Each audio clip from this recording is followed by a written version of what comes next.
calls, your opinions. This is Drive, Australia-wide with Tony Tardio. Good afternoon, everybody. Buon pomeriggio. That's what I should be saying in the afternoon. That's the correct Italian. Buon pomeriggio. What's today? Today is the 10th of August, 2026. And we're into our second week of our program. This week is going to be much better than last week because, first week is always a bit harder. Daniele Magarelli Il Genio is here with me. Daniele, good morning. Oh, good morning. Good afternoon. Good afternoon. Buon pomeriggio, come stai? Bene, grazie. E lei come sta? Sto bene. Can we see you? You're very reluctant to put yourself on the TV screen, aren't you? I'm not ready for the screen. What do you mean? You have to put makeup on or something? No, I'm working for your picture. You're working for my picture? Yes. And you can't put yourself on the TV screen? No. There's women all over Australia, in fact, women all over the world. They want to see what you look like. Ho fatto il nuovo taglio di capelli, hai visto? Yeah, well, show us. Quanto ha pagato per i tagliati di capelli? $20. $20? Yes. Where do you get a haircut for $20 in 2026? That is amazing. Ma ci sono. Cinesi? Yes. Of course. Well, show us later on if you can, please. What did you do on the week? There you go. Oh, that's a nice haircut. Actually, turn around. Let's see the back of your head. Oh, lovely. Hai visto? $20? Yes. That's pretty good for $20. I wouldn't complain about that. Cosa hai fatto questo weekend? Nothing special. And you? I made salamis. Yeah, I saw some picture. Ma tu se c'è da mangiare. You are the first of the list. I sent you some photographs. We're going to talk about the salamis that we made on Saturday tomorrow when we do the cooking segment. But we made about 10 kilos of salamis. And mangia salami, Daniele, you like them? Yeah, dipende. Well, depends on what? Quelli piccanti, no. Well, with the chili, I don't like. We did make a few with the chili. But we made some normal ones as well. Anyway, are you ready for my editorial? Vai. Well, I want to sting at the end of it. You know that, don't you? Proviamo. I don't want you to just say sting like you did on Friday. Sting. Let's give it a go. Actually, can you play it now? Fammi sentire.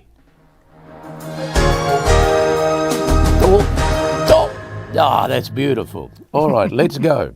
Make sure you do it at the end of the editorial because I've got what I want to talk about here is potholes. Daniele, potholes. You go driving around country Victoria. Do you ever hit any? No, because this weekend I don't drive around Victoria. No, not this weekend. Last weekend, weeks before. Have you hit any potholes? Yes, I go in. They're everywhere in Victoria. And this morning, stamattina, can you put up the photographs that I sent to you earlier too about these potholes? I sent one just a short time ago as well. Ma cosa vuoi vedere, il buco o la traffico? Tutte e due, per favore, because this is not right. This morning, here we go. This is what happened this morning. This is the Princes Highway at Bunyip. And one pothole caused a lot of damage to about 30 cars. And some people say even more than 30 cars. Mm-hmm. Drivers pulled over in the wet and they had to jack up their vehicles. They had to swap their shredded tyres and had to wait for roadside assistance while the highway slowed to a crawl and police directed traffic. This happened Melbourne bound just prior to Hope Street in Bunyip in country Victoria. And the hole was perfectly placed in the driver's side tyres in the rain. And locals and regulars say that they knew that the stretch of road is already a disaster. That hole there is in Glenroy, by the way. That opened up this afternoon. Have a look at that. You could disappear all the way down to China in that hole. Mm-hmm. Imagine if your car hit that hole. The member for Narrachan, MP Wayne Farnham, We're going to talk to him tomorrow. He's raised concerns about this section of road in Parliament more than once. And it's a familiar pattern. People make complaints. There are temporary patches, and then the heavy rain comes, and the hole blows out again, and again, more blown tyres and more bent rims. They fill the hole up, they issue the alert. Now, these are the drivers, the same drivers who fund the system through paying their registration, paying their fuel taxes, paying GST on everything. This is supposed to fix up the roads, all that money that they're paying. And they're now having to cover the cost of new tyres and new rims themselves. It's actually quite disgraceful. When a pothole the size that has taken out these vehicles in a single wet peak hour morning, then it's an indication that the maintenance regime in Victoria has failed. Rain does not create these holes overnight. It exposes what has already been neglected. Here in Victoria, drivers have heard promises of better roads and stronger investment for years. Drivers should not have to treat a major highway like the Princes Highway like an obstacle course. And there it is. There's the pictures this morning. At least 30 cars damaged, and a hole has also opened up in the Glenroy area. Now let's move on to what's happening around Australia. In Sydney. A serious near collision at Sydney Airport triggered a federal inquiry after two aircraft came dangerously close on Sunday morning. That's just Sunday just past yesterday, actually. The Transport Safety Bureau's Chief Commissioner says the pilot's actions prevented what could have been a serious incident, underscoring the gravity of the incident and the narrow margin by which the disaster was avoided. The Federal Transport Minister has demanded answers from Air Services Australia, which is the body responsible for managing air traffic. Her intervention signals concern at the highest levels of government, with questions now being raised about procedural safeguards and whether systemic issues contributed to the event. Here in Melbourne, in the southeast, police are warning people who go to the gym about a rise in car thefts linked to fitness centres. More than 250 vehicles have been stolen outside gyms in the last 6 months here in Melbourne. Offenders, some as young as 13, have been tailgating members into secure car parks, breaking into lockers, stealing keys and driving off with vehicles before the victims even realise what has happened. Investigators say the pattern shows a level of organisation, with groups targeting gyms during peak hours and using stolen cars for further offences. The Victorian poultry industry is bracing for disruption as rising detections of the bird flu prompt new containment measures across the state. We spoke to an expert in bird flu last week. Large flocks have been placed under housing orders, and agricultural authorities are now warning that poultry competitions at the Melbourne Show, which is going to be held next month, may need to be cancelled if risk levels continue to rise. Over the Nullarbor in Perth, the major rebuild of the Fremantle Traffic Bridge is on track to open months earlier than originally planned, marking a rare win for a large-scale infrastructure project in Western Australia. Contractors say favourable weather and efficient staging have accelerated progress, allowing final works to be completed without the delays that typically plague river crossing upgrades. That's the Fremantle Traffic Bridge. Looks like it's going to be open earlier. A 45-year-old man in Perth has been charged after allegedly damaging around 20 vehicles during a chaotic 90-minute rampage through Perth's northern suburbs. Police say the man moved between several streets, smashing windows, denting panels and attempting to break into multiple cars before fleeing from police officers. Witnesses have described the incident as terrifying. Residents unsure whether the offender was going to enter their homes or continuing targeting their properties. In Italy, the Italian government is facing a sharp internal clash over a controversial justice reform package that critics say will threaten judicial independence. The proposal being planned would curb the powers of prosecutors and expand political oversight over investigations, prompting an unusually strong rebuke from Italy's top judicial council and coordinated protests from magistrates. The Italian Prime Minister, Giorgia Meloni's coalition, is under pressure as partners publicly disagree on how far the reform should go. The EU has signalled concern over possible rule of law implications, and Italian media is treating the dispute as the most significant domestic political crisis of the week, with analysts warning it could test the stability of Giorgia Meloni's majority in the parliament. Daniele, are you there? Yes, I'm here. Have you caught up with this story about this Roman shipwreck that has been found off Sicily? See? A shipwreck more than 2,100 years ago. This merchant ship sank off the southwestern coast of Sicily. I also sent you some film about this. Are you able to play that? The wreck lies approximately 3 nautical miles from Mazzara del Vallo at a depth of 46 metres. It's about 21 metres long, the wreck, and 6 metres wide. And the vessel is believed to date from the 2nd or 1st century BC. There it is. Have a look. You'll have a look at this. This is quite amazing what they've found. All of these vessels, they're over 2,000 years old.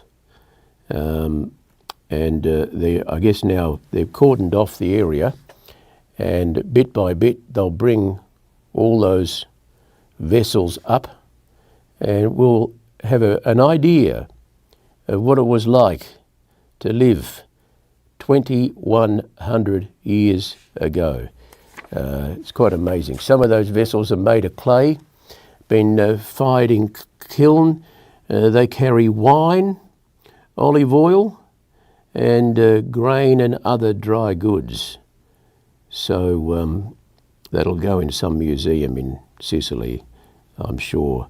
And well, how marvellous it is that after 2,100 years that wreck has been found. Well, that's the news, Daniele, and my editorial. What about we take a break and then we come back with my first guest here on this Monday in Australia.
Oh, welcome back to Rete, Italia Radio, to Il Globo TV, and also to YouTube, Tardio Unleashed on YouTube.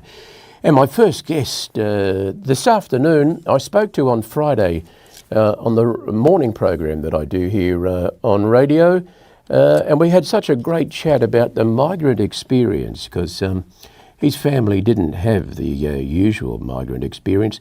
He's an author, Moreno Giovannoni. Moreno, good afternoon to you. How are you today? I'm well, Tony. Looking forward to our chat. Great to talk again. And we should say from the beginning that you're going to be involved in an event at Coasset coming up where you talk about the issues that we're going to talk about, the migrant experience. It's correct, yes. It's Family History Month, and Coasset is holding this event on Thursday night. And that's Coasset, everybody knows, is in Faraday Street, Carlton. There'll be 3 speakers and there'll be questions and a discussion with the audience. There are already about 130 bookings for it. So if people are interested, they should hurry up and get their booking. Moreno, you've written 2 books. Maybe you've written more, but they're the ones that I know about. Sure. At least one of them is about what you're going to be talking about on Thursday night. That's right. That's right. Look, I'll show the people who are watching this on their computers or somewhere can see my book, The Immigrants. This actually is what I will be talking. The experiences that I describe in the book, I'll be talking about on Thursday night. The book, by the way, has won the Age Book of the Year award. It won the New South Wales Premier's Award. It was shortlisted for the Victorian Premier's Prize for Fiction as well. So it's done very well with the critics, and it's very popular with the public. And I keep getting letters from readers, like I had a marvellous letter this morning from a reader. Mostly people say it reminds them of the experiences they went through as migrants, and what their parents went through as well, obviously. These days, I'm 70 years old. I came here when I was 2 years old. My parents are, long gone, and I'm telling the story now. And there are other people at the moment actually doing the same thing, reaching back into the past and coming out with their own story, not allowing other people to tell the story, but the people with skin in the game are telling the stories now, which is great. It's the best way. And they're wonderful stories to read. I mean, I'm not really a story writer. I love video. I love talking. I love to actually see people and see the reaction on their faces. I'm doing a project at the moment called 10 Photographs. And we're doing it here at Il Globo and Rete Italia, where someone comes in with 10 photographs. They're 10 most precious photographs of their life. And through those photographs, we tell their story. And I've done about 3 or 4 of them so far, and I hope to do as many as possible, because everybody has a remarkable story. And when you see the photographs, it's quite emotional to go back 50, 60, even 70 years in some cases, and a little boy who's now in front of me as an older man, and knows exactly what happened to him. Yes. Well, there are some photos. I have some photos in the book. But the kinds of photos, if you were to ask me to show you my 10 favourite photos, there would be photos of my parents as a young couple, of the 4 of us, my parents and my brother and me, in a family photo. There would be one photo, which is in the book, about a photo of the Golden Valley Cafe in Myrtleford in the 1960s. Now, there would have been cafes like this in Melbourne too, I'm sure, but ours was in Myrtleford. It was right opposite the Italian cinema in Myrtleford, where they were showing Italian films. People would come from 50 miles away to have dinner at the Golden Valley Cafe, have like the most famous lasagna in the northeast of Victoria, and then they would go across the road and watch Marcello Mastroianni and Sophia Loren in a film, or Totò as well. They even screened Ben-Hur dubbed into Italian with English subtitles. And that was how I first saw Ben-Hur in the 60s.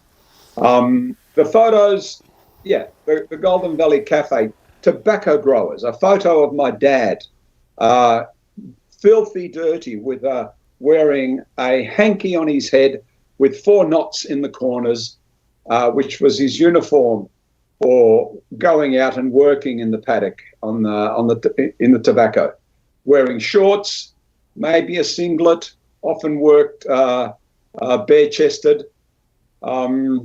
These are the kinds of photos. But also, look, I mustn't forget the photographs of the people we left behind. My grandparents, photos of my grandfather.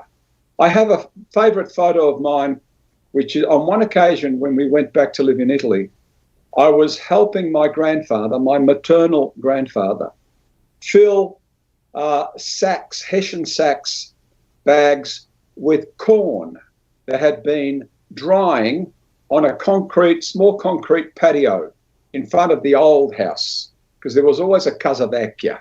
We lived in the new one. Casa vecchia had become a storeroom, a storage place for bags of corn and so on. And there I am working with my grandfather at the age of 17, having come off the tobacco farm and now going to university in Pisa.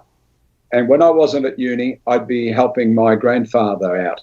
And there he is, a toothless man in his 60s, with a Toscano, a little Tuscan cigar stuck in the corner of his mouth. Now, where do you see toothless people aged 60 and a bit? I mean, this was the first time I'd experienced things like that. And I loved this man. And there we are, filling bags of, with corn. He's going to give the corn to the pig. He's going to sell some if he's got some left over.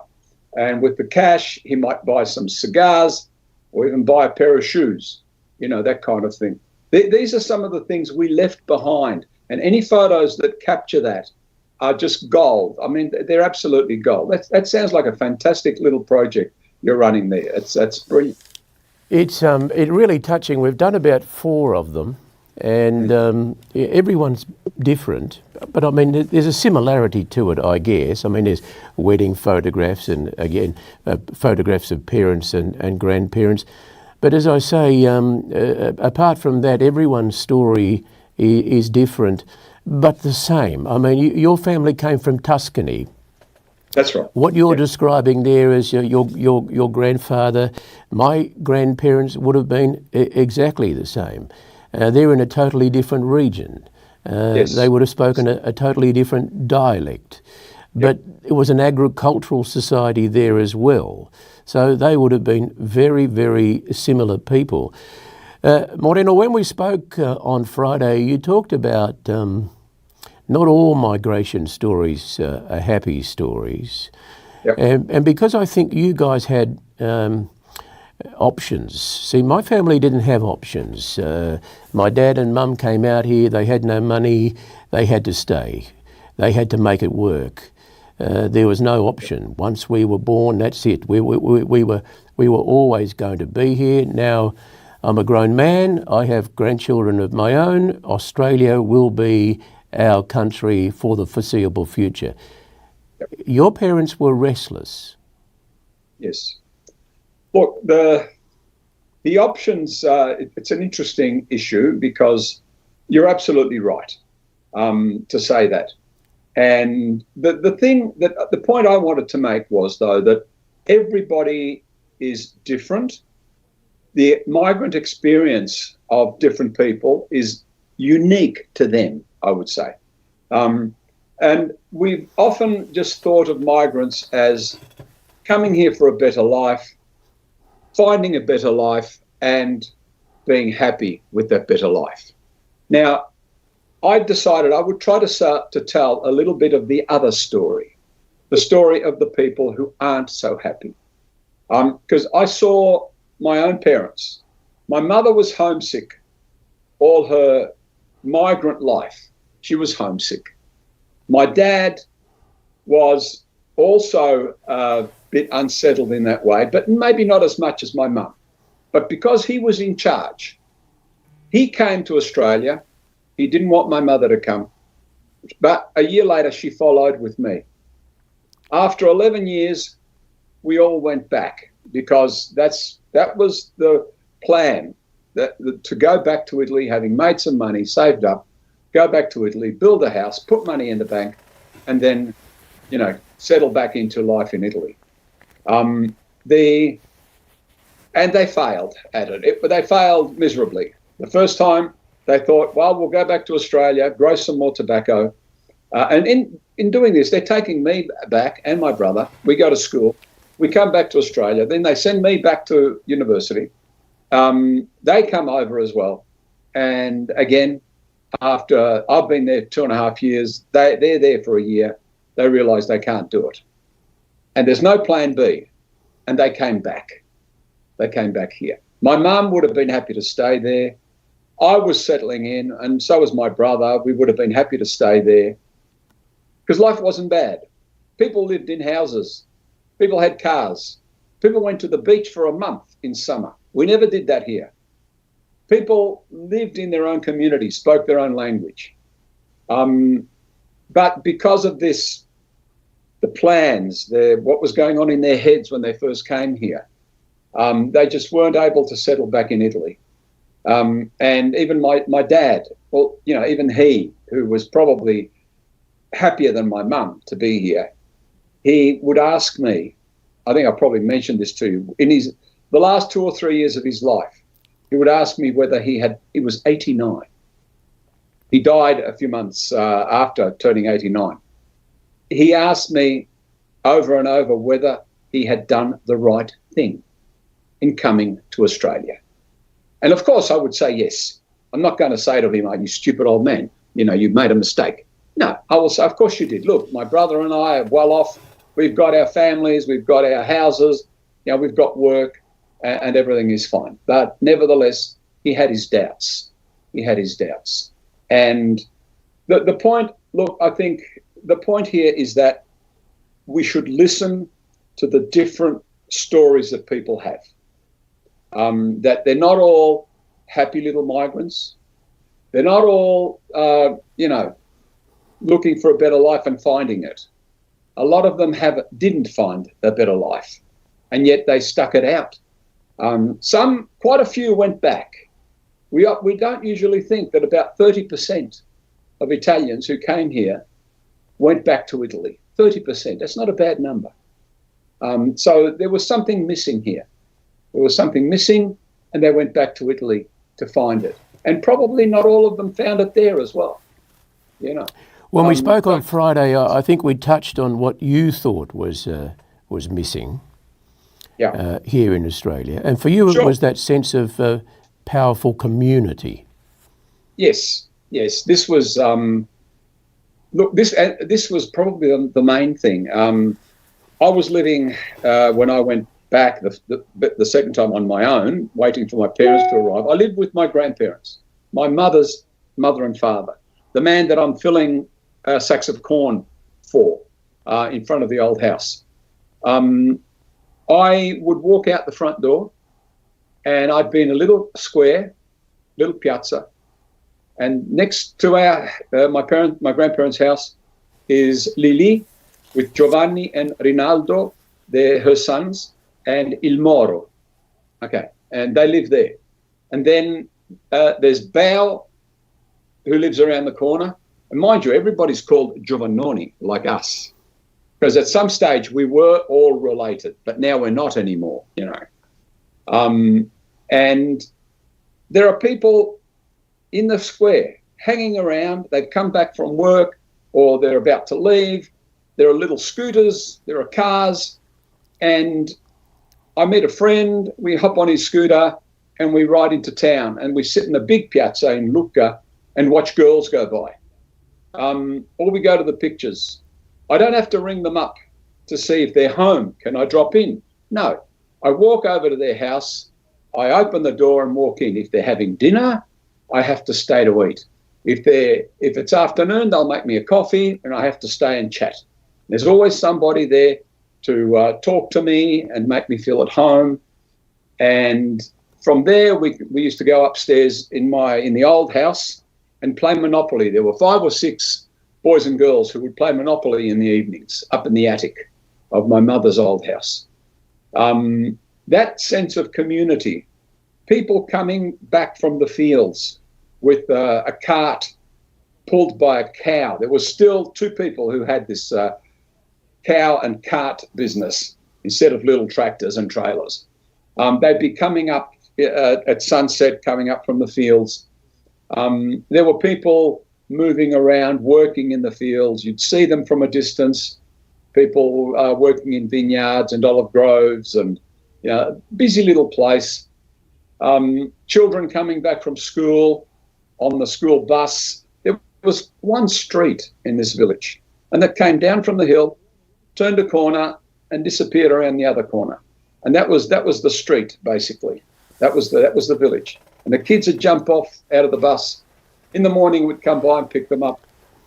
Tell me if I'm talking too much. The day my dad left, he told me this. These were the things that my head was full of, what life was like there for him. The morning that he left, it had snowed the night before. I was going to Google the weather forecast to write about it.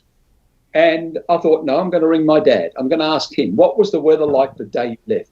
He told me it had snowed. I'm in the car. I've booked Giovanni dal Porto to take me to Lucca to the station.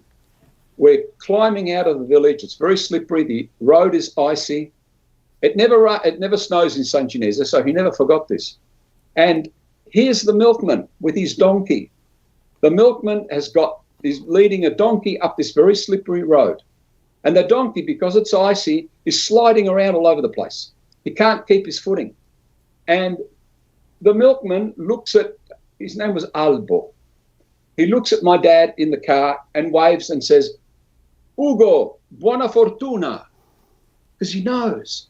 The whole village knows. Everybody knows what's happening. That in this case, Ugo is going to Australia. And Albo knows. Anything you ever do in this village, everybody knows it. If you want privacy and secrecy, this is not the place to hang out, because everybody will know what you're up to. They'll be looking at you behind shutters, That's what those southern, particularly southern Italian towns are like. That's why people really stick within the family. They keep everything pretty tight within the family. Sure. Moreno, did you speak to your brother about these issues? Did he feel the same way as you? Look, he did, especially about the lifestyle. Now, he was a teenager. I was an older teenager when we lived there. He's told me, he's 4 years younger than me, so he's 67. I'm almost 71. He said, we're talking about when he was 15 years old. These were the best days of his life, he's told me, living in that village. He'd started smoking, which is not good. He gave up eventually, like I did, and we did that in our 40s. But he was going to school or wagging school. He had a girlfriend. He was out with his friends on scooters. You have to understand, on the tobacco farm where we had grown up until then, we were on our own. We're 11 miles out of the town. I'm tipping you in the middle of nowhere. Absolutely. All we had was, I had the dog and my horse and the riverbank. I used to lie on the riverbank and fish. But, to go from there to this busy little village and other neighbouring villages, and you could walk everywhere. You could walk across fields to the next village. You could walk to Mass on Sunday mornings if you absolutely had to go, because your mother and your grandmother insisted. We walked everywhere. We went to funerals, Tony. I had never been to a funeral in my life. Within about 2 or 3 weeks of our first return to Italy, I was going to a funeral. Because in Australia, I hardly knew anybody. So there were no funerals to go to. But in this village, I already knew this young man who died. He died on the job. He was electrocuted on a building site. And I knew his wife. I knew his 2 children. I was in my late teens. But I thought, wow, this is my first funeral I'm going to. And I realized that going to a funeral is part of being part of a community. You know, it's part of belonging. And yeah, my brother was the same. And yet, you know, my parents, there was no way we could stay there on our own. My parents decided we would come back to Australia, so we came back with them. They tried to leave me there, and it was tempting, but I realized when I saw them leave, my mother, my father, and my brother, I said, I'm not staying here by myself. I was 19 years old. I thought, I've never been anywhere without them. You know, there were 4 of us. There were never any relatives in Australia. It was just us 4 all the time. We had a very intense, close relationship, the 4 of us. So I thought, I can't let my brother grow up without me being there. I'm not going to see him grow up. So, you know, when I said goodbye to them at Fiumicino, the airport in Rome, I thought to myself, I'll be coming in a few months. I didn't say anything there. I went on a little trip around Europe, and then I sent my dad a telegram and said, I want to come back to Australia. So they brought me back too. Moreno Giovannoni, it's been a pleasure talking to you again today. You're an author, so you know how to put words together and speak as well as write. You're going to do this talk at Coasset on Thursday with 2 other people. I'm hoping, Moreno, that we might be able to talk like this about these sort of issues and other issues as they arise quite frequently. I'd be happy to, Tony. Thanks for inviting me. Thank you very much for making the time to talk to us this afternoon. There's Moreno Giovannoni, an author, talking about the migrant experience. Daniela, you're a migrant? Are you there? Yes, I'm here. You're a just prepare the next guest. You're going back to Genoa next month for a holiday. No, next month. At the end of September. At the end of September? Yes. Do you get tempted to stay there? Sorry? Do you get tempted See? when you go over there Yeah. to stay there and not come back? And not come back. Every time I'm going. But you still come back. Why? Because I have my son here. And your problem is he's going to stay here, isn't he? No, I'm happy to go back. Do you think he will ever go back?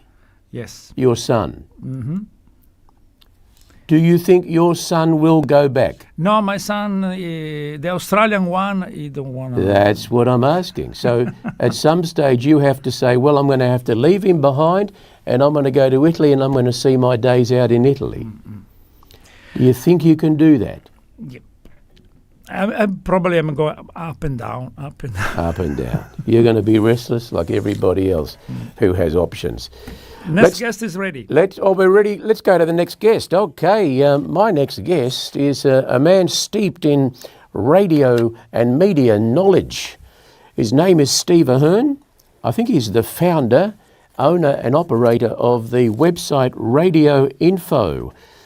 Steve, good afternoon. Tony, good afternoon to you. Great to put a face to all the words that I read on the internet. Thank you. Now, we should say you do have an Italian link because your wife is Italian. I do indeed, and I tried to learn Italian. Don't speak to me in Italian because I'll be too slow to answer, but I learnt Italian so that I would know what my mother-in-law was saying about me and I would be able to compliment her cooking. And both of those got thumbs up. Well, I'm tipping she only said nice things about you. Where in Italy does that family come from?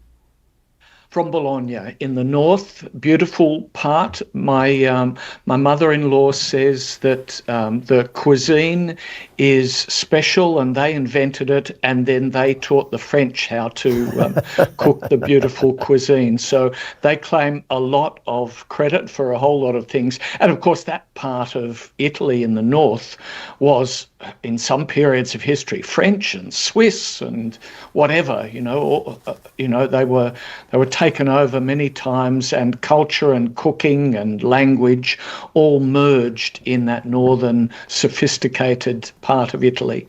They've had many influences, a bit like Sicily, I guess, different influences, but have all come together. I'll let you into a secret though, Steve. Every region in Italy thinks they've invented stuff, and their cooking and their cuisine is the best. That's so true. Now, you've spent some time over there? That's just a challenge because, yes, I have spent time over there. And that's a challenge because that just means you have to go and sample the cuisine in every region.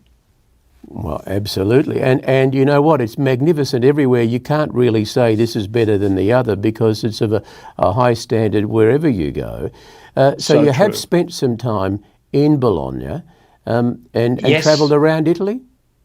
Yeah, definitely. And we're back there again next month. I'll be covering the International Broadcasting Conference in Amsterdam and then off for 2 weeks in Italy because we can. We own our own company. We've done the work. We've got 2 conferences in the next few weeks. And then, well, if you're in Europe, the question of do you come back or do you spend another couple of weeks in Italy? Well, there's only one answer to that, isn't there? Well, there is only one answer, and you've organised your affairs so that you can do your work pretty much from wherever you are because it's all done by a computer. So I guess you could live in Italy if you wanted to. Have you become an Italian citizen? Don't tell my wife that. She's been hinting at that for some time now. I'm not an Italian citizen. I'm an Irish citizen, actually, as well as an Australian citizen. Irish by my heritage. And Serena is an Italian citizen, and our 2 boys are also Italian citizens, thanks to her. Well, you're a very lucky man, Stephen. I'm tipping that your wife has learnt all of her cooking skills from her mother. So true. You've got every area covered. Spot on. Now, tell me about your radio history. I think you and I are about the same age. Perhaps you're a bit younger. Where did that love of radio come from? And what's your history? What's your background in that area? Yeah, I think like so many people who love radio, it came from putting the transistor radio under the pillow at night, listening to cricket and late night music shows. When I was a kid, until I was about in 3rd class, I think, we didn't have a television, not because we couldn't afford it, because Mum and Dad just liked to listen to music on the radio and they didn't see a need for it. So there was the Mantle radio, there was Kindergarten of the Air and all the kids' shows, and I just got hooked. I studied to be a teacher, and in teaching, you learn that there are 3 major ways to teach children, the 3 major senses. One is visual, and so as a teacher you need to put photos up and things on the board. The other one is auditory, and kids learn by listening, and they're the ones who may well close their eyes, but it's not because they're going to sleep, it's because they're really focusing on the words that you're saying. And then there's the kinesthetic ones, the tactile ones who learn by doing. They're the annoying ones who tip their chair and click their pen and can't sit still in a classroom. So about 1/3 of humans have each sense. So that means that I'm sure I was an audio person as my first learning sense. We can tell who learns best by looking, who learns best by doing, who learns best by listening. So if 1/3 of humans have audio as their primary sense, well, the work we do in audio, radio, and, we've got a visual aspect to it here, but radio will always remain, it will evolve, but it's for those whose primary sense is audio. And I think as a kid, I must have been that. Then we had a radio station across the road from where I went to school in Miller Street in North Sydney. It was 2UE, the equivalent of 3AW down where you are. And I was one of those pesky kids who went in and was interested and bothered them until they let me sit in. And eventually I got casual work operating the dials, feeding John Laws and Peter Bosley to the network stations, and I got hooked on that as well. So I've loved the audio and the content of radio, and I also love the technology. And these days, in the trade publications that I publish, we write about all that stuff. Well, now you're at another level altogether, and you're going to these conferences. What are the sorts of things that they talk about? I mean, is the future something that's discussed? Because that's what we all want to know. Where is it all going to go? Absolutely. And of course, those who are not in the know say, who listens to the radio anymore? Is there any future? The answer is absolutely yes. There might come a time when radio will be dead, but that'll be the time when those of us with these things on the side of our heads called ears have evolved not to hear any sound anymore. So I don't think that'll be for a while yet. But radio is changing, and these days, I guess you have to talk more broadly about audio content. And that's a lot of what these conferences are exploring. How are we reaching out to our audiences in new ways with audio? And there's a lot. I mean, the technology is amazing. Just today in Australia, we've seen the launch of Kyle Sanderland's live radio show, which has also been live streamed on video and can be heard on smart speakers. And he's trying hard to do something new as well as radio and audio evolves. Now, you listened to the first show. I didn't get a chance to listen. I wouldn't even know how to do it, to be honest with you. I know you have to pay $99, and that's a totally different model now, because we've been so used to paying nothing for radio. To pay $99, I think, will be a big hurdle. But what did you hear this morning, and what do you think about the model he's come up with? Yeah, that's so true. Well, two things. I heard a lot of technical glitches this morning, and I did pay my $99 up front.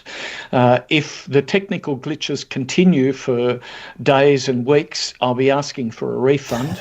By the way, there is no refund button on the thing. Anyway, I'm joking. I wouldn't ask for my money back, but they had some teething problems on the platform today. But the other interesting element to it in listening was that it is Kyle, and he has a lot of super fans. He had a lot of lovers of Kyle who were saying, it's just great to see you back. He put together most of his team from KISS, and they were doing their thing. They were a bit uncomfortable in the video format. They were talking over each other. There were some technical glitches, but you can see that it's shaping up to be the same kind of program that has attracted tens of thousands of listeners. Now, I know you're based in Melbourne, and he didn't go so well there in that networking experiment to KISS, but still he had 500,000 listeners on Melbourne radio, and he had over 1 million listeners on Sydney radio. So the numbers nationally are still very good. We're trying to do a similar thing, not I guess at the Kyle level, because he's well known all around Australia, to the Australian Anglo-Saxon So are you, Tony. world. Well, I don't know if I'm at Kyle's level, but anyway, do you think what we're doing is the future? We're sort of feeling around in the dark at the moment, trying to work out what works, what doesn't work. I can see that there's an advantage to being able to sit at home on your lounge and listen to people being interviewed and to see them as well. Now that's not just Australia, but that's around the world. That's huge. Yeah, pros and cons to that. You know, people with that audio primary sense will probably mostly continue to listen to audio, but what's changing is how they can listen. So yes, you can turn on a radio, yes, you can listen to a radio app on your phone, but because phones and smart TVs now have the option of a screen, well, you may as well fill that screen. So I think what's happening is die-hard audio listeners are still going to keep listening to audio, but the fact that they might choose to listen by turning their smart TV on means that there's a screen on. So you may as well put some pictures, just like you're doing now, and those that are choosing to watch the screen will do that. But, you know, the Kyle experiment this morning, I was watching on my phone, as I can do with YouTube, but then I put my phone in my pocket and put my earbuds in while I was cooking breakfast. And as soon as I switched it off, the audio stopped. And that's a big technical mistake, I think. If you're listening to radio on a streaming app, well, the audio is the primary thing and it keeps going whether you're watching the screen or not. But that was a hiccup, I thought, because whether you're watching the video or not, if you've chosen to be listening to audio, there will be times when you're not watching the screen, and so you need that audio to keep coming. That was a glitch, which I've written about for Kyle, but I'm sure he'll fix it. Steve, the other thing is you and I both grew up in an era where it was just sound. It was the imagination that was created in your head by the voices. And the voices that you imagined, obviously there were times the voices sound nothing like what the people look like. But it creates something in your head that you can't get when you actually see them moving their mouth and talking. That to me has always been the magic of radio. Yeah, I think so too.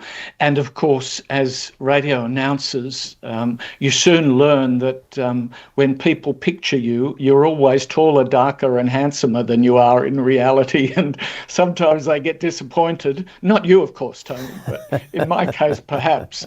But I think that you're absolutely right. It's the pictures in the mind. Now, I'm going to do an experiment with you and your listeners. So I want you to close your eyes. Now I want you to picture a beautiful person. Listeners, you can't picture Tony, okay? Someone else. Picture a beautiful person. Have a look at their face, their eyes, their hair colour, what they're wearing, and keep that picture in your head and open your eyes. Now, some of those listeners will have pictured a beautiful person with blonde hair, or dark hair, with beautiful green eyes or blue eyes, with a red top, maybe no top. Whatever is that picture, that's your picture of a beautiful person. If I made a TV show about a beautiful person, I would choose someone who I thought was beautiful and I would put them as the star of that TV show. But here, you and me and all our listeners just pictured their individual beautiful person. And that is the difference and the power of radio. The pictures are better on radio because they're personal pictures. They're your own pictures. They're in your head. They're between your ears. They're whatever you want them to be. And as you grew up listening to the cricket, so did I. And to hear Alan McGilvray and these commentators talking about a pitch at Lord's or the Oval, and you know, the pitch sounded like it had hand grenades in there. It was he would describe it so beautifully. Steve, around Australia in radio, you know, the internet is taking a lot of the dollars. Where do you see that going? I mean, can stations still maintain reasonable levels of staff to provide the service that they have been doing, or are they just going to have to make cuts and really reduce what they offer? You know, it's tough because every commercial medium, broadcasting medium, has faced the fact that the internet has come in. It's brought content, often stolen from broadcasters and creators, and it has hijacked the advertising. It's also fooled advertisers into thinking that it's better advertising if you advertise on the internet, and that happens because they search in Google, what's the most effective advertising? Well, of course, you're going to find in Google that most effective advertising is online advertising with Google.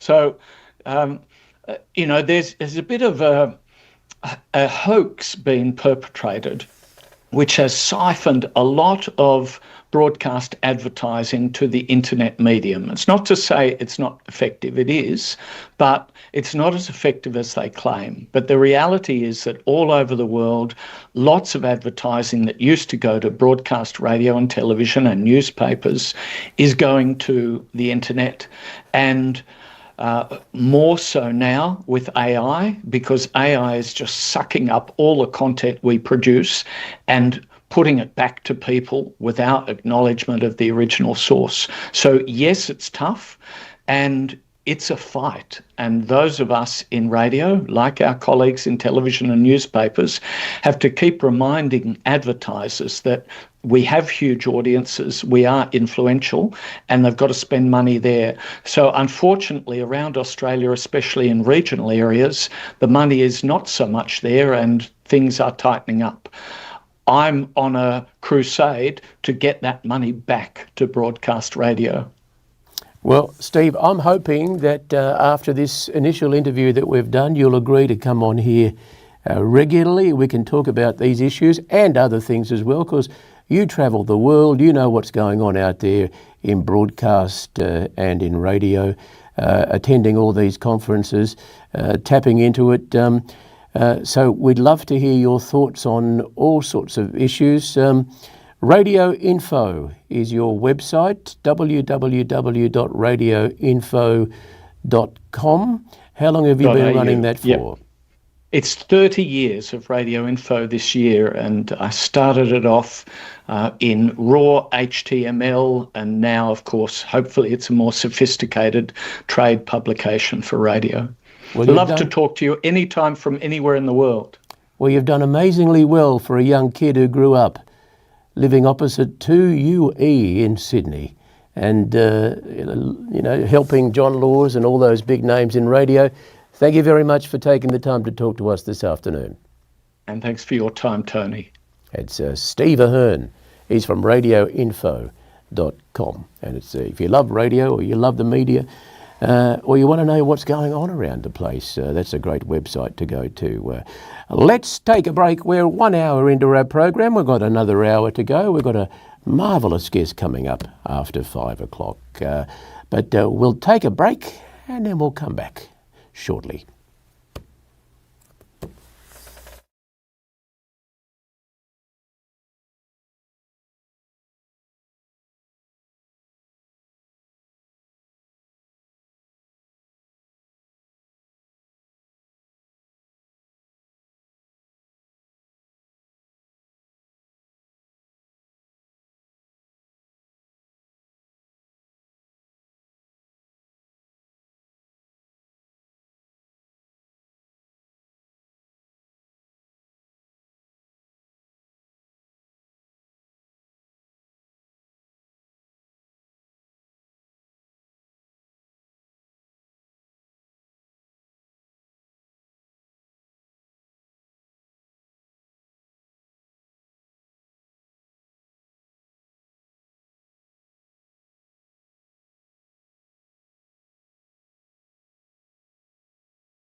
You're listening to Drive Australia-wide with Tony Tardio.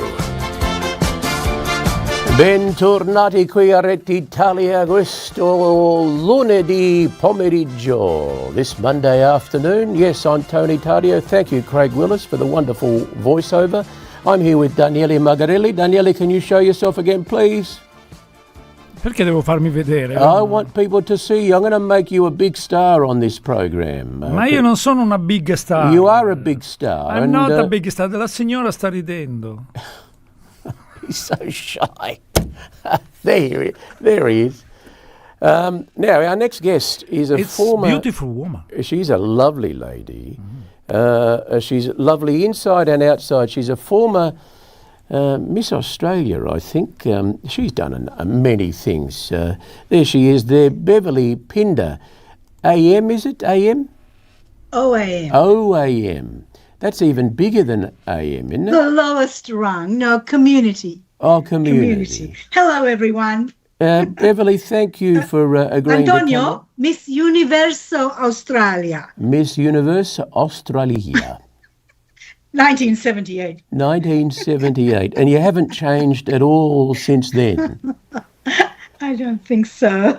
Now, you were a PR expert. The number of things you've done is quite amazing. A Melbourne City Councillor.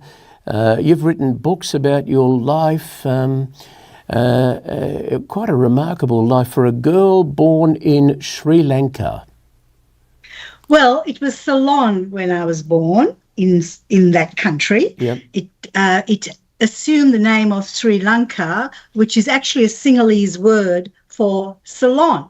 And Ceylon was the name the British gave to it. And because I have of European descent, we called it Ceylon, and we spoke English and we dressed Western. So it was very easy for me coming to Australia at the age of 13. I already had a head start. Now, you had the English. same... Beverly, you had the same issues that migrants do have, though. I mean, that's the issue of leaving where you've come from, coming to Australia. The culture is different, even though you did speak English. You deal with this in the book that you wrote. Plus, you had some other issues as well that you had to deal with. Well, there are many issues as a migrant, of course. I mean, I was 13, so I had no worries coming to Australia because from the age of 2, my parents were talking about coming to Australia. So actually, Antonio, I was Australian before I even got here. And we could get naturalized within 12 months. So it was all really cool and easy. And I went to the best school, Elwood High, with all my Jewish mates. It was sensational until Mum and Dad bought bought a house, actually, not a piece of land, bought a house in Springvale in 1972. And all the Yugoslav and British boys wanted to take me out. And, of course, I wasn't allowed out. So they preferred to, on a Monday morning, this is how cruel they were, they'd say to me, how was the corroboree on Saturday night, Beverly? Because you're a boong, aren't you? But I stood firm. I stood solid. I thought, my best friend who was Greek was being called a wog. So who cared, Well, you had that lovely Sri Lankan sort of look that you have, very exotic, which would have been very exotic for 1972 Australia. But you were different, so I guess being different was enough for them to pick on you. Your beauty pageant days, like how did that come about? Well, that came about because I wanted to belong. Very simple. I simply wanted to be known as an Australian. So when I fronted up at the age of 14 at Dallas Brooks Hall, I saw Harold Blair on TV. He was an Aboriginal activist, but he was also an opera singer. And he had a campaign to raise money to send Aboriginal kids on summer holiday. I thought, this is great. I'm going to raise money and I'm going to enter this competition. I didn't know it was a beauty competition. Anyway, I front up at Dallas Brooks Hall, and the lady at the desk says, "What's your name?" And she says, "Your name's not here." And I said, yes, Mrs. Snedden, I've brought my money. I raised $900. And she said, what, in the charity section? I said, yes.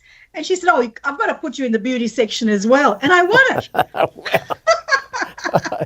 And I brought home all these prizes, and my brothers thought it was fantastic. Well, so from there on, I started raising money for Scope, which is the Spastic Society in those days, working with Michael Williamson at Channel 7, the amazing Michael Williamson. And really, Miss Sports Girl competition. And I kind of liked being recognized as an Australian. Does that resonate with you, Tony? it does. Of course it does. Yeah. I mean, I had no problem thinking that I'm Australian because I was actually born here. I don't remember being anywhere else because I was here. But I did have a sense that I was different. That's for sure. Because my parents didn't speak English. In fact, they didn't even speak Italian. They spoke a dialect of Italian. We ate different food at home, and totally different food to what the Australian kids had at school. So I did have a sense that I was different. And I've spoken to a lot of people about it. Even a former governor of Victoria, James Gobbo, he talked about it because, in the 1930s when he was growing up, it would have been pretty difficult for him because eventually he went to Xavier, and I think he must have been one of the very few Italian students at Xavier in his era. And he said he struggled bringing people home because he felt like it was something totally different to what he had two lives basically, at school and at home. Did you feel like that? Well, no, because I actually assimilate. So Billy Snedden was immigration minister in the late 60s and 70s. And one of his key things was integration. So I had this in my mind as a young teenager, and I had to integrate. Whatever I could do, I would, as I said, raise money, bring people over for meals, whatever. And that was a big part of my life, because racism, I didn't even think about it as racism. I just thought, geez, you've got it all wrong. You really have it all wrong. I'm really a good person, I played sport, I did drama, I did all of that at Elwood High. And when I got to Springvale was the biggest problem. But that led to me self-harming. And, I cut off my eyelashes, I cut off my eyebrows. And then about a week or 2 weeks later, I thought, this is crazy. I'm 16. What am I doing? Why? Because some guy, Eddie Medica, said whatever. And I thought, no, I'm not going to play this game. And I said to my Greek girlfriend, Persephone, whose parents owned the bakery next door to school, the boys would go there to buy their lunch. She would get up at 3:00 in the morning to help her parents, and they still called her a wog. So I just saw the crudeness, but also the lack of empathy with all of that. And that made me into a better person, really, because I then thought, you know what? I'm not quite happy. I became Miss Beach Girl in 1977 throughout Australia, Australian Beach Girl. And then Aisha Buttrose was calling for young women to vie for the Australian Beauty Queen. I thought, you know what? I'm going to have one more go at this. I am old. I was 23. Put my name down. Got invited to the Victorian finals. Lana Wells, Darren's first wife, Darren was one of the Hinch's judges. first wife, yes. Beautiful woman. And lo and behold, at the final in Perth, there were 3 blondes and me. And I thought, great, I've done really well, And they kept calling out the names, and blonde after blonde kept going out, and I was left as the winner. So that was quite fantastic. But I never ever thought, Tony, that beauty was anything more than where I wanted to get to, which was to start a business and really, I suppose, show gratitude to my parents for giving everything up to come to Australia. That is so true. I mean, that's the sort of thing that a migrant child of parents would think, that you somehow have to justify the big decision that they made to come here. Now, Beverly, you do have a very strong link to Italy because your husband, or one of your husbands, you've been married 3 times, was of Italian background? No, I need to tell. I have had this translated. I can speak Italian, but only when I'm over there, because I love Italy. I love Italy. Is in il mio cuore italiano. Okay, I was going to say, ora l'Italia è il mio posto preferito al mondo. Oh, sì, Davvero, sì, sì. però sono onorata di parlare con te perché amo tutto ciò che è italiano, e quando ero single viaggiavo ogni 2 anni, cercando ovviamente un marito, il mio terzo. So I learned Italian. I thought I'd find my 3rd husband in Italy. You are fantastic. Now, tell me about how you met your 3rd husband in Italy. Well, no, I didn't. He's Sri Lankan. I wanted an Italian husband. Oh, so you didn't actually get an Italian husband? No.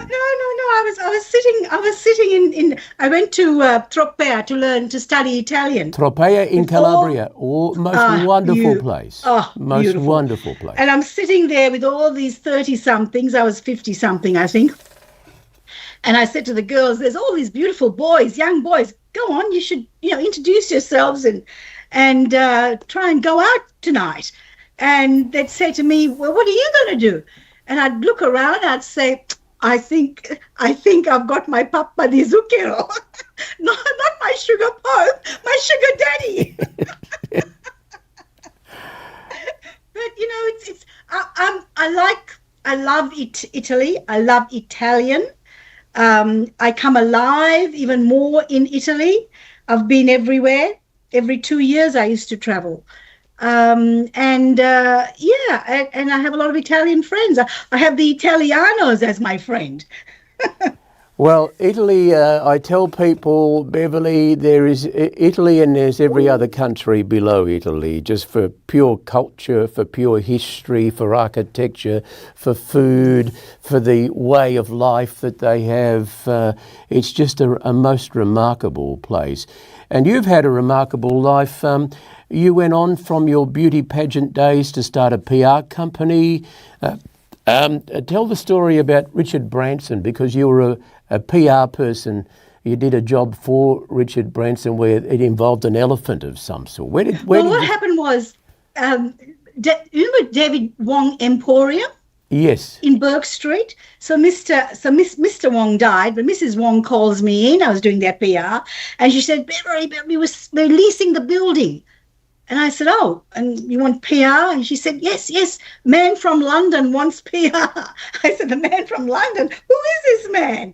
And this is now 1979, probably 81. And she said, oh, Richard Branson. I said, who's he? I didn't know who he was.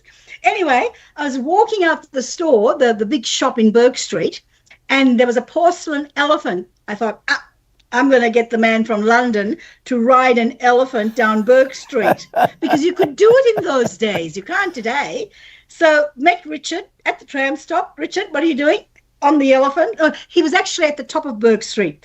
Came down to the tram stop, and I said, Richard, don't go into the store. No, he did. He went into the store. With the elephant? With a little elephant from Jack Perry. Remember Jack Perry? Yes. I said, Jack, I need an elephant. I need a baby elephant. And it got every newspaper, every TV news.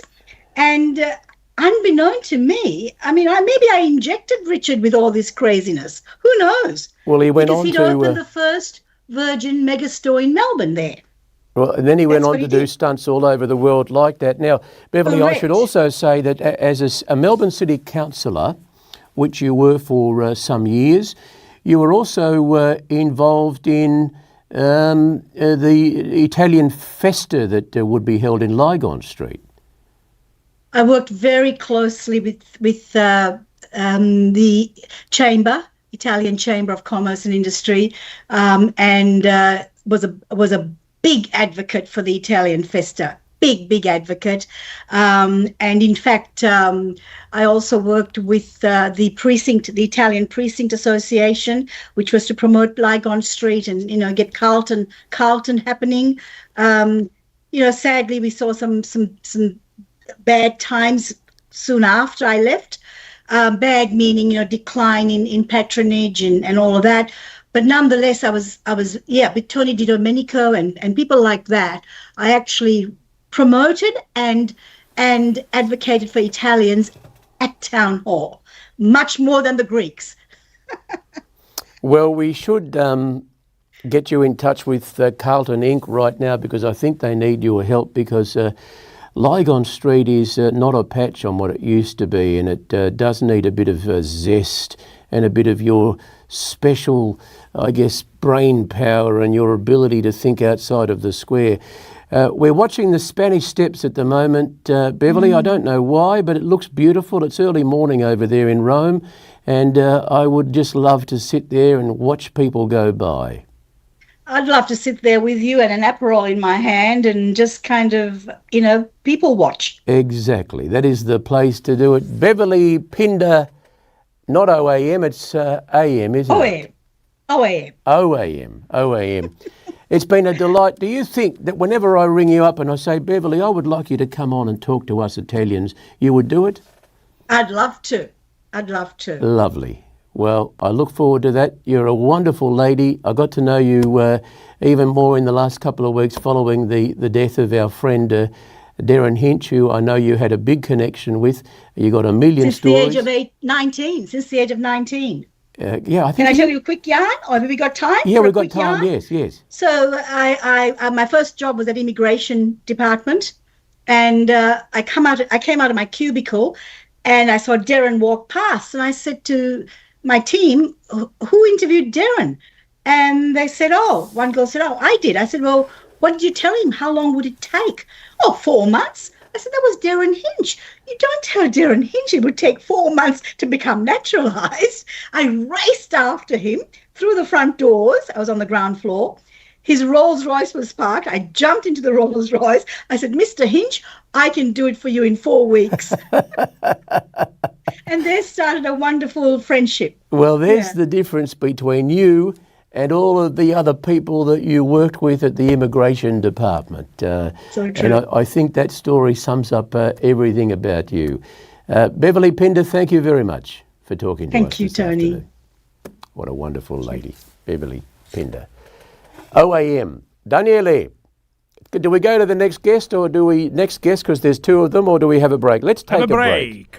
Let's take a break, because I'll have a bit of a drink of something. All right. You're listening to Rete, Italia. You're watching your Globo TV, and you're also watching YouTube, Tardio Unleashed. Subscribe, please.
You're listening to Drive Australia-wide with Tony Tardio.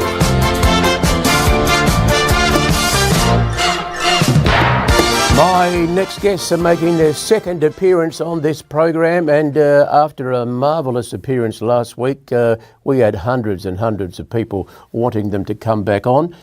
Dennis O'Kane, former 3AW manager and journalist, and Rob Curtin, also a former 3AW manager and journalist. Good afternoon. Well, Rob, you're here, but I don't see Dennis O'Kane. That's right, Tony. I don't know where Dennis is. I'm just here myself, actually. I wasn't too sure how we're going to connect up, but we are, and it's good to see you. Hundreds of people wanting us back, did they? How many didn't want us back? Well, we didn't hear from anyone who didn't want you back, Rob. So we are going with the positive and not with the negative. Now, we're going to talk about potholes because Dennis O'Kane raised the pothole issue. I'm taking it you're such a busy guy, you don't have time to travel in country Victoria very much, so you're not really coming across potholes that often. Well, I think everybody's coming across potholes, Tony. I think that the Nine Network did a survey of that app, Snap, Send, Solve, where people report things to councils and so on. And Victoria was regarded as the pothole capital of Australia, with something like 32,000 reports. Next cab off the rank was about 22,000, New South Wales, and I think about 20,000 in Queensland. Now, given we're a smaller state, we had more than our share. And the worst areas were actually around Melbourne, around inner Melbourne and Melbourne's southeast, and as well as Victoria's west, right in the far west. And just on that, I was over that way earlier in the year, and I couldn't believe how bad the roads were. And that doesn't even touch what is in the news today, does it, where there's the potholes around the east of the state. Bunyip is where there was a big pothole. Over 30 cars have been damaged. There's another one that appeared at Glenroy, I think, this afternoon, which was a huge hole. How did we get into this situation? Because when I was a kid and we would come down to Melbourne, from Coffs Harbour, we would always talk about how much better the roads in Victoria were than they were in New South Wales. It's the total reverse now compared to the other states. Yeah, so look, I think in large measure, top of the rank is going to be a lack of money being spent one way or another. I think there's some suggestion that we've had a lot of wet weather, and we have, but how do they respond to that? With patch-up repairs that didn't really do the job, and so the road eroded underneath. The foundations of the road got worse and worse, and with traffic and trucks and so on, it didn't take much before a small job became a very big job. It sounds a lot like that, doesn't it? Well, I mean, we've had weather for years. I mean, since time began, there's been weather. So we've been doing roads for years. Why all of a sudden is weather going to be a factor in making these potholes? Obviously, it seems to me that they're skimping on the repairs, skimping on the maintenance, and skimping in every way they can because it's a money issue. Oh, I think it has to be that, Tony. It has to be that. I mean, weather is a constant, but you do get floods and so on that do make it worse. But it's how you respond to that. If you don't spend the money to repair and repair properly, then it becomes a much bigger job. And look, I think it's self-evident, isn't it? You don't have to go along too many streets before you see these circles painted on the roads pointing to holes that haven't been repaired. And what was something that was a once-in-a-while thing, and you'd note the thing, it's everywhere you go now. Now, you know how I like to blame people, blame things. I think I picked that up, yeah. I think I noticed that. Who do we blame for this? Because I do feel the need to blame somebody. I had a feeling you might be heading that way, Tony. Are you taking a bit of a long run-up? Look, I think who's in government now? The government of the day clearly has to be accountable for that. There's no mystery there. And it seems pretty obvious too that government spending has been up to pussy's bow. It's been high. There wouldn't be an economist who doesn't say the spending level has been too high.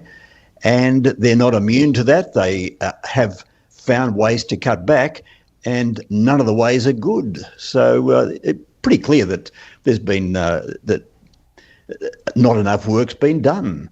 Now, if it's not the money and trying to save money, it has to be incompetence, doesn't it? Because the work's not being done. That's self-evident to anybody with eyes and wheels on the road. The other thing is, I don't think we're being told the truth of the situation, and that's what really annoys me. You know how I like to get the truth, and I like people to be straight. Yes. You know, we're being told something, they're spending this money, they're going to do this, they're going to do that, but it never seems to happen. Oh, look, I think they have been spending quite a bit more, but the catch-up is you can't just fix it overnight. There's been quite a bit of work done, I've noticed locally, with resurfacing of roads, but there's still a huge backlog of potholes that I've never really seen before, to be honest. And I think most people would have a similar experience. They're that obvious, aren't they? So, look, that's something that people will take into account, and when they vote at the end of November. Rob, the work from home legislation, I think it was passed in the Parliament today. Is that so? They've gone ahead with that? I think it's expected to pass with the opposition supporting it. So Jess Wilson has come up with about 7 conditions, but either way, she won't block the thing. And I think this is probably clever politics, because it was all about politics, trying to find an issue that could kind of wedge the coalition and the Libs in particular. Work from home's popular. People, by and large, like it, and so the Andrews government, the Allen government, now the Carroll government, has come up with a bill that will enshrine work from home and do it in a way that's upset the business community. They don't want the regulation. They don't want to have be forced to do things that they feel they can handle themselves. Well, knowing that, the government wants Jess Wilson perhaps to get out and oppose it, and then say you're against work from home, you're anti-women, because a lot of women do like it, but men like it as well. So Jess Wilson, it seems, has not taken the bait, has come up with 7 amendments, but that I don't believe that's conditional. I think they'll let it go through one way or another, and we'll see what happens. Well, What's Rob, your view? you've run organisations, you managed 3AW, you run the newsroom. How do you think you would have done that if your staff had the right to work from home 2 days a week, if that job could have been done from home? How much difficult would it have been? Well, look, that's the question, Tony. If they are able to do that, not every job can do that. Clearly, not every job can do that. Jeff Kennett actually said that it's unfair to bring in work from home because everybody can't do it. It's why have it for some and not others? Well, that's the nature of it, isn't it? That's like saying, why can't I have a nice warm office when I'm repairing the roads and it's raining? Well, because you're outside, it's not nice and warm. So not everybody can do it. Not every job lends itself to that. If you're a nurse in a hospital, you can't work from home, clearly. Or if you're in retail, you can't work from home. But I think, look, sensibly, work from home, of all the things that came out of the COVID lockdown, work from home was a great innovation. Everybody didn't like it, but many people did. And it actually created opportunities for business as well to save overhead costs and so on. But it created issues as well for management to deal with it. I'll give you an example, Tony. There some employers that I've known have thought that maternity leave was a pain in the neck and it was an impost on business. I never found it that way for people that worked in my newsroom, because it was something simply you would work around. And good people were able to take their maternity leave, then come back, created opportunities. You just work with it. It's another matter, though, Rob, to legislate working from home, because that puts you at odds with every other state in Australia. So my argument to that is, if you are a big company from overseas and you're looking at Australia and you're considering where you're going to put your operations in Australia, you'd be less likely to do it in Victoria if you had a requirement that your staff have a right to work from home. I've heard that argument, Tony, and the business community is saying that. I also believe that the work from home is really covered, and this has been another criticism of the government, that it's been unnecessary to bring this in because federal laws cover this already that provide pretty much a reasonably similar coverage. In the end, it comes down to sensible managers that work with their teams and do it to get the best out of their teams and attract the best people with the best conditions. Well, I did some work for a lobby group, a national employers lobby group, a little while back, and there were managers from around the country, and one particular person who was in charge of the national group said, "This work from home stuff, let's get rid of it. I'm sick of it." And the manager from the Sydney office said, "Well, I've got a number of positions available, and everybody asked me, what about work from home? Where do you stand?" And he said, "If I don't have work from home, the best people won't apply." So the manager said, "Oh." So I think it's something that good managers can work with, but I can certainly understand businesses, particularly small businesses, being concerned about the weight of regulation. They don't want to be told what to do when they don't really need to be. So but I think it's about politics. Let me put you on the spot, Rob, because if you were in the Parliament and you were an independent and legislation came before you, either vote for or against working from home, what would you do? I think I'd probably go the path that Jess Wilson is, and I don't think I'd be blocking it. I think it's more of a stunt than anything else. I don't think it's going to change a whole lot. I think that there are many cases where the business community or industry groups will oppose something simply because they don't want the regulation. And I get that. And this is probably unnecessary regulation, but I don't think it's going to change a lot one way or the other. But as I said at the start, it's really designed to wedge liberals, and it's politics. Yeah. And I suspect I think in the end it'll go through, and I don't think it's going to cause even a blip. I think that it'll just be something that is worked through. Well, I think it'll go through, and I think it depends who wins the election as to whether it stays the way it is or it will be amended, because if business really doesn't like it, and it seems like they really don't, if the Liberals win, then it'll be changed. If Labor wins, it won't be changed. Rob, the Daniel Andrews statue, we're talking to a national audience, so everyone knows who Daniel Andrews is. People in other states might not be aware of how controversial a figure he is, but he is in Victoria. I know Jeff Kennett was the one who came up with the parameters, how many days in office you had to be. He does meet those parameters, but I think I don't want a statue of Daniel Andrews. Change the parameters. Fair comment, Tony. I think perhaps, just for background, for those not from Victoria, Jeff Kennett was Premier up until 1999. He failed to win a third term in the 1999 election. But prior to that, earlier in the year, he came up with an idea to have statues of premiers of great standing. Those who'd been in government for a long time was pretty much his criteria. A long time? What did it need to be? 3,000 days. Now, 3,000 days isn't all that much.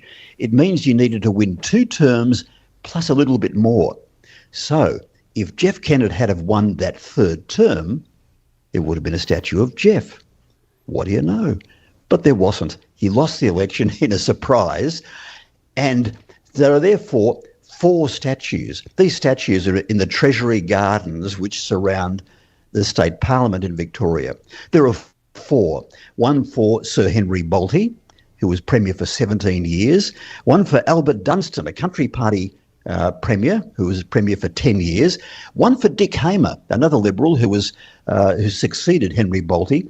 He was in for just under 9 years. And one for John Cain Jr. John Cain, the Cain Labor government. Cain was in for 8 years. So Jeff really wasn't imagining really that I think he pretty much thought there was going to be a statue of him. And so did most people. Now, here's the thing. I don't think that it was a good idea in the first place to have a scheme or a policy where automatically you're worth a statue after you've served 2 and a bit terms. Really? I mean, that's really, a statue is something that is probably to honour somebody's legacy, and a decision on that can't really come till quite some years later. You know, this is the first opportunity to test the policy. Andrews is the first person to meet the criteria, as you say. And for him, he's a controversial figure. Will he be in 10 or 20 years' time? Maybe he will, maybe he won't. Maybe his policies, with the full sort of knowledge of time and the wisdom of some years, we might be quite impressed. Remember some of the things done by some previous leaders in Australia that have been regarded as a bit crazy maybe, ended up being pretty good. Sydney Opera House, that was 10 years late in building. I think it was supposed to cost, I've forgotten how many millions now, Tony, but it was more than 10 times the price. 10 times the price to build the Opera House. It was an absolute shambles. They sacked the architect along the way and so on. Years later, it's one of the wonders of the world. But if you had asked people back in the 60s, they would have said, this is the worst project of all. We won't know the legacy of the Andrews government or the Kennett government or any government for quite a few years, I think. So why would you build a statue just because they've been in for 10 years? Would you agree, Rob, that the legacy of Daniel Andrews and Jacinta Allen will really depend on what happens with this Royal Commission into the building industry? Because if it's found, as I suspect, that billions and billions and billions has been wasted, sure, we've got a rail line from Cheltenham to Box Hill. Sure, we've got all this infrastructure, but when it comes out, as I suspect it will, that there has been industrial scale corruption and there hasn't been proper oversight, I think that'll be enormous. It will definitely be enormous. Whatever happens, there'll be a Royal Commission, and the implications or what comes out of that will be very important. But where will that figure in the overall scheme of things? It's going to depend. I mean, I think it's very hard to know how we're going to weigh things up in just a few years' time. That will be important, for sure. That absolutely it'll be important. How well received will be the projects? Remember the City Loop, when that came in, the Melbourne City Rail Loop, number of stations around the city centre, that was proposed and and ahed for years and years and years. The Liberals decided to build that and Labor opposed it. Labor opposed it, and transport experts opposed it too. They said, we just need some more buses. We don't need an underground rail loop. Years later, nobody would say it was not a good project. For years, people talked about having a tunnel connecting the Westgate Freeway in Melbourne to the Southeastern Freeway as it was. And the Labor Party said that was a waste of money. It was just people drawing lines on maps. Jeff Kennett came in and brought it in. It was a very good idea in the end. It takes time sometimes to really know the value of projects. We just don't know. There's also some lemons, by the way. So, well, I think projects are wonderful. I think you're right about the Royal Commission. That will be a really important inquiry. I think projects are wonderful because you can see them there, and they obviously they do provide a service, but it's the price you buy them for or the price you build them for that really, really matters. Rob, I appreciate your time this afternoon. I got a message here from Dennis O'Kane. I don't know what's happened, whether he didn't like the topics we were going to talk about, or Might have had a better offer, Tony. what's that? Might have had a better offer. He might have had a better offer. That's right. But we'll catch up again this time next week. Sounds great, Tony. All right. And I'd like to talk next week about prime ministers, go through some of the prime ministers, because you and I both lived through, Robert Menzies all the way through to now. There's been quite a few prime ministers. I'd like to dissect who were good ones and who were not so good ones. All right, Tony. Sounds good. It's Rob Curtin, who is, by the way, you're a journalism lecturer now. Can you tell people exactly what you do? Look, I do some lecturing at Deakin University with journalism students. I thought you were going to bring up my Italian background, Tony. I had a great-grandfather who was from Lombardy, in a town near the Swiss border called Teglio. Teglio, Teglio. That's right. Yeah, I'm anglicising it, but Teglio. And what was his surname? Valli. Antonio Valli. Antonio Valli. There you go. And he came and he out. had a band. He had a band there, Antonio Valli and the Four Seasons. No, I'd make You are a silly man.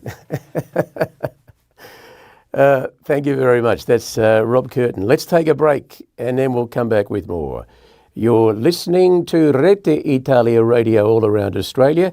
You're watching on Globo TV, and hopefully you're also watching Tardio Unleashed on YouTube. Daniele Magarelli Il Genio, it's back to you. Pronti? Via. Well, we'll take a break. What do you think? Yeah. Okay.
Welcome back to Rete Italia Radio and Il Globo TV, and also YouTube, Tardio Unleashed. Our next guest should be there. There he is.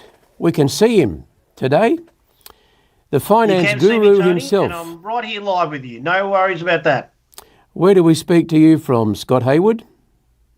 Well, I'm out of Melbourne, so I'm not in Melbourne, but the stock market wasn't Melbourne's best friend today either. So I'm based in the Bellarine Peninsula. Well, that's a beautiful part of the world, the Bellarine Peninsula. There's very good fishing down there. Do you go fishing at all, Scott? No. Fishing, no. Swimming, yes. Surfing occasionally. And the wife and I do occasionally, when the weather gets a little bit warmer, frequent a few wineries down here, which are very famous for a Pinot Gris, which I know that you would enjoy, and our Italian listeners would love them. Well, you know what's amazing is I'm old enough to remember when there were virtually no wineries in Victoria.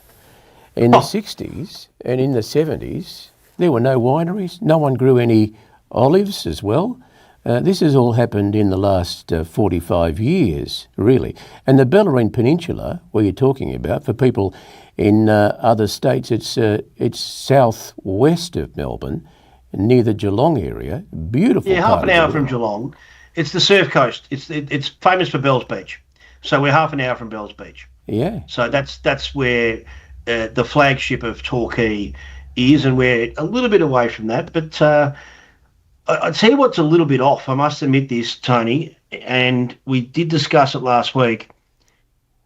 Today was a very interesting day because reporting season unofficially on the 10th of August kicked off today, and Westpac announced a 20% drop in applications in home loans since the federal budget, which was May 10. And that is an extraordinarily massive drop in the amount of people who are applying for loans to get finance. And we talked last week, and we'll continue to talk about it in coming weeks, that it's not just about the drop in property market, it's the drop in the lenders giving you the money.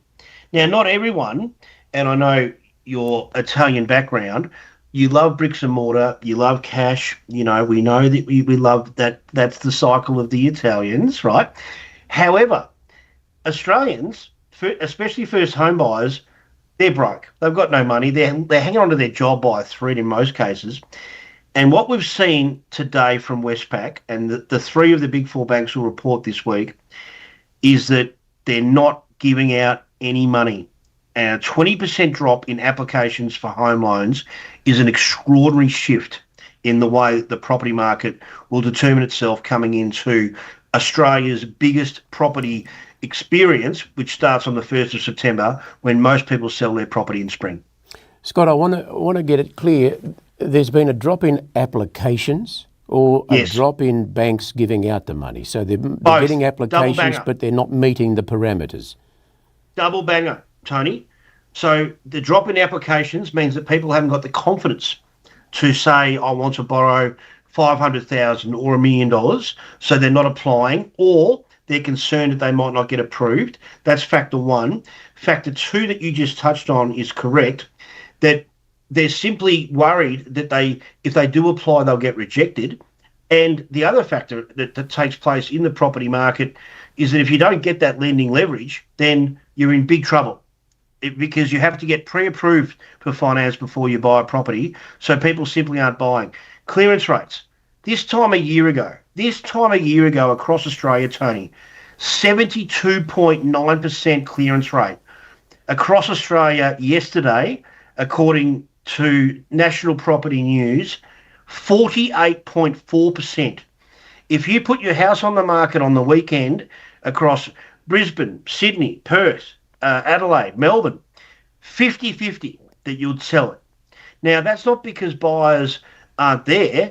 It's because sellers are wanting maybe a higher price, but the signs are really, really nervous around tomorrow's RBA decision on interest rates, which I believe tomorrow will be a hold at 4.35%. Well, I would say, given what Westpac released today, that's made it even a stronger case to keep interest rates on hold. Well, I don't think the RBA have a choice. The economy is struggling, unemployment is up, inflation is still at a level that's not sustainable. But if we look through the capital cities, Melbourne, 42%, Sydney, 42%, Melbourne, 54%. Brisbane don't have a lot of auctions. They were 36%. Adelaide still continues to outperform at 59%. Canberra also at 48%. That's according to myhousingmarket.com.au. People just simply aren't putting their house to market. We'll have to wait and see what happens in spring. A lot of real estate agents, particularly in Sydney and Melbourne, are complaining about a lack of listings, and that's a big challenge that a lot of people are facing who might be under financial distress. And it's a really hot topic right now. All right, let's talk about the share market, Scott. I guess because of Westpac's information, all the banks went backwards as well. All the banks went backwards. Westpac down 5.8%, Tony. Wow. And that's a big hit because a lot of Australians have superannuation in Australian super or retail or industry funds or self-managed funds. And unfortunately, the big banks represent a lot of that. BHP up today, record high, nearly hitting $63. But yeah, when Westpac flag a 20% drop in mortgages, their shares down 5.8%. to $35.70. NAB, ANZ, Westpac, I talked about Westpac, CBA, Macquarie, all falling as well. So a really tough day for financials. There's so much unrest globally, Tony, which you've talked about not only on this show, but also in the history of your 40-odd plus years on 3AW. People head to gold. People panic, and they're not heading to bricks and mortar.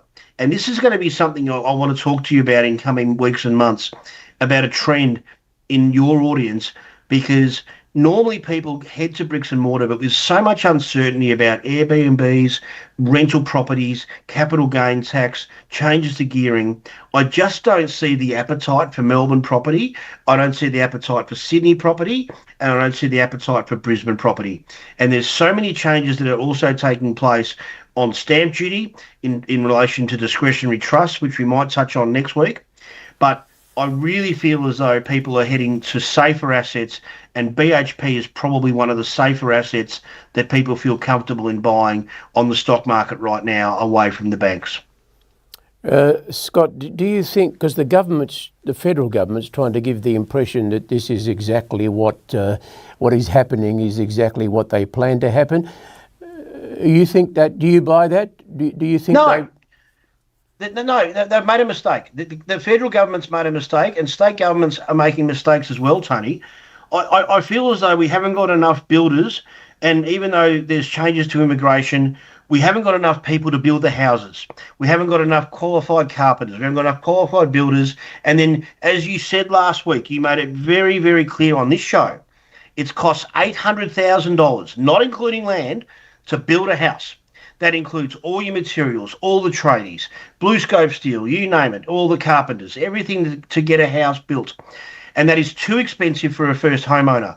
And everything that the government wanted was a first homeowner to get into the property market, and they've done it the whole wrong way. The first buyer's homeowner scheme that was introduced 6 or 7 years ago, I think 5,000 people have taken up on that, but none of them have actually pursued to actually buy a home. There's so many things that the government don't understand in real life business. They don't consult small business. They don't understand what small businesses are going through, and they don't understand industry, particularly in financial services for stockbrokers, accountants and financial advisors, and they're making things off the wing. And finally, Albanese's starting to realise that he has made some mistakes, and Chalmers has gone very quiet in the last 7 days. I've barely heard a peep out of him, and he knows that there's mistakes that have been made, Tony, and you know that as well. And I can see in that sly, subtle Italian fragrance of a smile that you know that I'm right. Well, I know you're dead right. Absolutely. I don't disagree with anything you've said. And I think this will all play out in the months and even years ahead toward the election. I'll make a prediction, and it's not really a prediction because it's obvious. There will be no end to the housing crisis in Australia. We Correct. will not build enough houses, full stop. Rents Correct. will go up, and they'll Correct. go up amazingly. So something has to give, and it'll have to be the government. And the issue is let's just take Fitzroy North or Abbotsford. If you bought a 2-bedroom apartment with 1 car park and a garage in Abbotsford in Victoria, which is 15 k's or less than 5 k's from the CBD, you would have paid $500,000 10 years ago. Guess what it's worth now? $500,000. So the growth is only going to be in land, and that's where first home buyers need to be attracted to, and they need to understand that they have to go out. They have to go well beyond Moore Park in Sydney. They have to go well beyond, Rockhampton. You have to go in Queensland. You have to go to different areas to try and find that block of land, and hopefully there's an established house on it. Because my belief is that an established house on a block of land will become the new norm, rather than trying to get a home and a builder to try and build it for you, because it'll become too expensive with all the costs associated with it. And I'm on my high horse now, Tony. You've got me going. I hear what you're saying, and I agree with you. Scott Hayward, I'm getting all sorts of messages from the genius behind this program, Daniele, who does everything, and he's telling me we have to go. So I appreciate your time. And we'll talk again this time next week, and hopefully, well, I don't think it'll be better news, but anyway, we'll wait and see. We're closer to spring. We'll see what happens. Good on you, Tony. Scott Hayward, the finance guru. Well, that's it, ladies and gentlemen. Daniele Magarelli, grazie per tuo aiuto. Prego. Sto pomeriggio. You all right? Everything good. You're good? Let me see you one more time. I want to see you wave goodbye. Perché vuoi vedermi che ho spento And I'd like to see a salute from you. There you are. No, can you do this, please?